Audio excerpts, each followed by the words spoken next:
ஸ்ரீ ஆனந்தவல்லி பாஹிமாம், ஸ்ரீ ஆனந்தவல்லி ரக்ஷமாம். ஸ்ரீ குருபியோ நமக. இன்று ஒரு அற்புதமான ஒரு கேள்வி என்ன அப்படின்னா, சரணாகதினா என்ன அப்படின்னு ஒரு கேள்வி. சரணாகதினா என்ன அப்படிங்கிறதுக்கு குரு சீடரிடம் அளித்த ஒரு அற்புதமான ஒரு பதில் என்னன்னு தெரிஞ்சுக்கணும். நம்ம வாழ்க்கையில் நம்ம பிறக்கிறோம், ஒரு அப்பா அம்மா கிட்ட பிறக்கிறோம், அதுக்கப்புறம் வாழறோம் இல்லையா. கல்விக்கு பிறகு என்ன, கல்வி முடிந்த பிறகு தொழில் இல்லை வருமானம். கல்வி முடியாது, ஆனால் ஒரு ஸ்டேஜ் வரைக்கும் கற்ற பிறகு தொழிலுக்கு போகிறோம். தொழிலில் வருமானம், வாழ்க்கை, இல்லறம், குடும்பம், கணவன் மனைவி, குழந்தைகள், இப்படி நம்மளோட சைக்கிள் போயின்னு இருக்கு. ஒவ்வொருத்தருக்கும் ஒவ்வொரு மாதிரியான அமைப்பு இருக்குது வாழ்க்கையில். அது எப்படி வருது? அது நம்மளுடைய பூர்வ பிறவி கர்மங்கள்னால நமக்கு இந்த பிறவியில் என்னென்ன எப்படி அமையணுமோ, எந்தெந்த சூழ்நிலைகளில் நம்ம வாழணுமோ, நம்ம ஏற்கனவே செய்த செயல்களுக்கு ஏற்ப இப்போ நமக்கு என்னென்ன மாதிரியான விஷயங்கள் கிடைக்கணுமோ அப்படி நம்மளுடைய வாழ்க்கை ஓடிக்கொண்டிருக்கிறது. சரி, இதில் குரு கிட்ட போய் சரணாகதி பண்ணுறதுங்கிறது என்ன? குரு எதுக்கு வேணும்னு பார்த்தோம் நம்ம போன பதிவில். குரு கிட்ட போய் சரணாகதி பண்ணணும்னு சொல்கிறோமே, குரு கிட்ட சரணாகதி இல்லை தெய்வத்துக்கிட்ட சரணாகதி, பொதுவாக சரணாகதி அப்படிங்கிறது என்ன? அதனால் இந்த பிறவியில் இப்போ என்ன சொல்கிறோன்னா, நமக்கு கிடைக்கக்கூடிய நல்ல பலன்கள், தீய பலன்கள், இதெல்லாம் முற்பிறவிகளில் நம்ம செய்ததனுடைய அந்த கர்மங்களுடைய தொடர்ச்சி, கர்மாக்களுடைய தொடர்ச்சி. இப்பிறப்பில் நம்ம என்ன செய்ய போகிறோம்? ஏன்னா குருங்கிற ஒரு தத்துவத்துக்குள்ளே இப்பிறப்பில் நம்ம வந்துட்டோம். அது ஒரு பெரும் புண்ணியத்தினால நமக்கு கிடச்சிருக்கு. இதுக்குள்ளே வந்ததுக்கப்புறம் நமக்கு சரணாகதினா என்ன அப்படிங்கிறது கண்டிப்பாக தெரியணும்.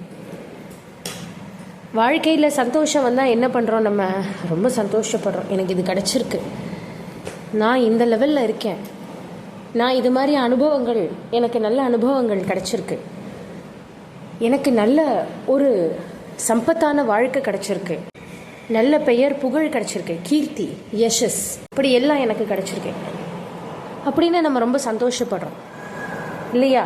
அதுவே நமக்கு ஒரு வாழ்க்கையில் ரொம்ப கஷ்டகாலமாக வந்துடுது அப்படின்னா, ஏன்னே தெரியல, எனக்கு இப்படி வந்ததுன்னு தெரியல, நான் யாருக்கு என்ன பண்ணேன், ஒன்றும் பண்ணலையே, நான் எல்லாருக்கும் நல்லது தானே நினச்சேன், ஆனாலும் எனக்கு இந்த துன்பங்கள் வந்திருக்கிறது அப்படின்னு சொல்கிறோம். அப்போ வருந்துகிறோம். அப்போ சந்தோஷம் ஒரு ஒரு ஒரு சத்தான விஷயம் நம்ம வாழ்க்கையில் நடந்தால் நம்ம சந்தோஷப்படுறோம், நல்ல விஷயங்கள் வாழ்க்கையில் நடந்தால் சந்தோஷப்படுறோம்.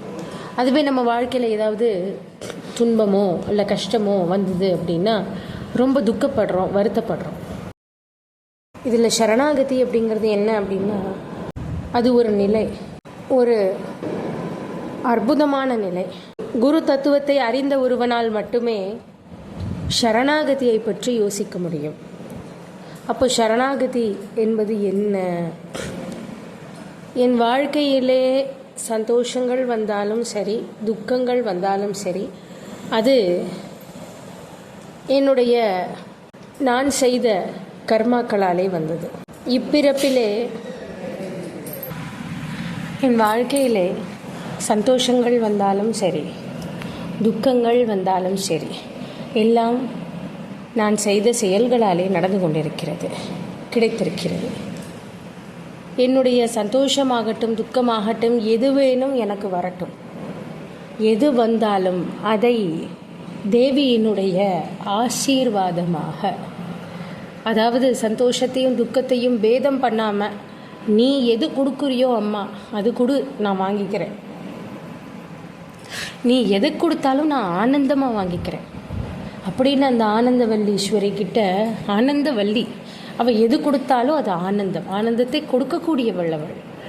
அதனாலே சந்தோஷம் வந்தாலும் துக்கம் வந்தாலும் எது நடந்தாலும், ஏன்னா எனக்கு புரிஞ்சுடுத்து எனக்கு ஏன் இப்படி நடந்து கொண்டிருக்கிறது என்பதை நான் அறிந்து கொண்டேன். அப்போது இது எதுவானாலும் இந்த நொடியிலிருந்து அவளிடம் சமர்ப்பணம் செய்து விடுகிறோம். எதுவானாலும் அந்த தேவியிடம் சமர்ப்பணம் செய்து விடுகிறோம், அந்த குருவிடம் சமர்ப்பணம் செய்து விடுகிறோம். யாரிடம் சரணாகதி என்பது, யாரிடம் சரணாகதி அடைந்தால், அந்த சரணாகதிங்கிறதுக்கு ஒரே மீனிங் இதுதான்.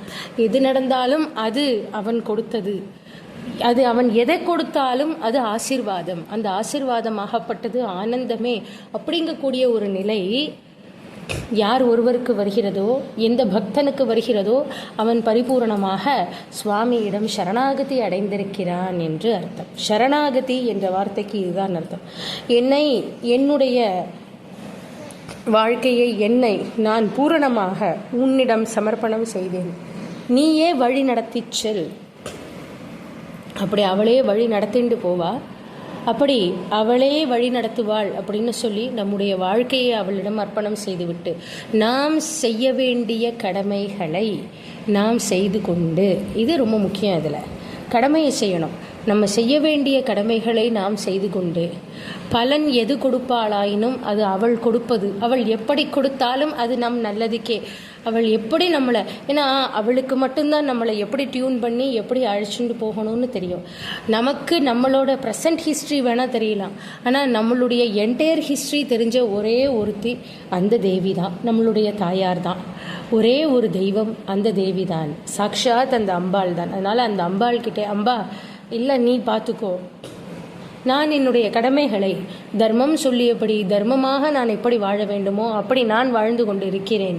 எனக்கு கொடுக்க வேண்டிய பலன்கள் என்னவோ அதை நீ முடிவு செய்து கொடு. நீ எப்படி கொடுத்தாலும் அதை நான் ஆனந்தமாக ஏற்றுக்கொண்டு உன்னிடம் சரணடைகிறேன் என்ற அந்த உணர்வு வரணும். வாயால் சொல்கிறது கிடையாது. அந்த உணர்வுடன் எந்த பக்தன் செயல்படுகிறானோ அவன் அந்த சால்வேஷன் அப்படிங்கக்கூடிய மோட்ச பாதையை நோக்கி பயணப்படுவதற்கு தயாராகிறான். சரணாகதி தத்துவம் அன்றி இந்த பிறவியினுடைய அர்த்தம் அப்படிங்கிறது அமைய முடியாது. அதனால் இதுவே சரணாகதி. தேவியை போற்றுவோம். குரு திருவடி சரணம். ஆனந்தவல்லி பாஹிமாம், ஆனந்தவல்லி ரக்ஷமாம்.